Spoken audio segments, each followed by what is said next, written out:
बिस्मिल्लाहिर्रहमानिर्रहीम। अस्सलाम वालेकुम। मैं हूँ मिसेस कौसर और आप देख रहे हैं मेरा YouTube channel Mrs Kausar channel. मेरे चैनल को सब्सक्राइब कीजिए ताकि आपको नई नई मालूमात जो है वो उसमें आपको मिलती रहें। आज जो मेरा टॉपिक है वो है शोर के नुकसान। शोर, लाउडनेस, चीखम-धाड़, ठीक है।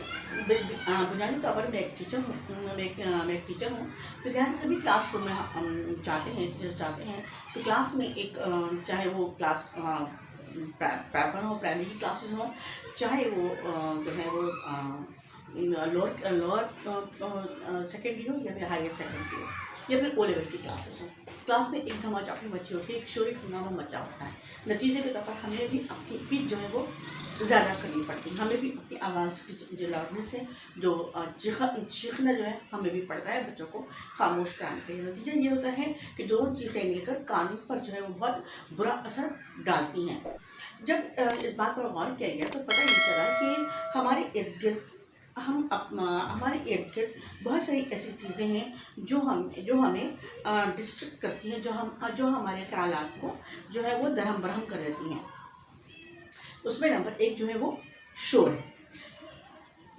हम अपने एक गिरदोपेश पर गौर करें तो आमतौर पर हमें खिड़कियों से आता हुआ ट्रैफिक का शोर सुनाई देगा, या एक हवाई जहाज़ घनघरत के साथ हमारे घर के ऊपर से गुजरेगा, या बाहर गली में चंद बच्चे शोर-गुल के साथ क्रिकेट खेलने में मसरूफ़ होंगे, या कहीं करीब ही दौर जदीद की मौसीकी अपनी पूरी चीखम-धाड़ के साथ बज रही होगी।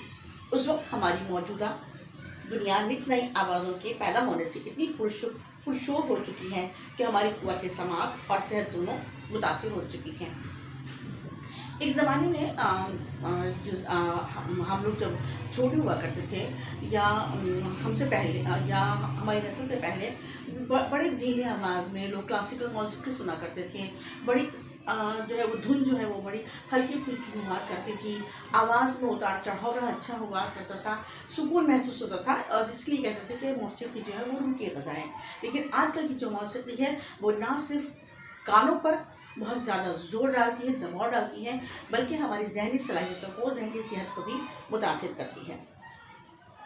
जदीद तहक़ीक़ के मुताबिक बुलंद आवाज़ें और शोर न सिर्फ हमारी समाअत के लिए नुकसानदेह है, बल्कि हमारे दिल, निज़ाम हज़्म और महसूसात और ख़यालात को भी दरहम बरहम करके हमें ज़हनी अज़ियत में भी मुब्तला कर देती हैं। एक अचानक बुलंद होने वाले शोर से ऐसे हार्मोन पैदा होते हैं जिनकी वजह से इंसान के खून का दबाव बुलंद होकर हाई ब्लड प्रेशर या ब्लड फुजारे खून का सबब बनता है। आज के लिए इतना ही। ये मेरी वीडियो जो है इंशाल्लाह 3 पुस्तकों में है, तो आज के लिए इतना ही। इंशाल्लाह फिर आपसे मुलाकात होगी। अल्लाह हाफ़िज़।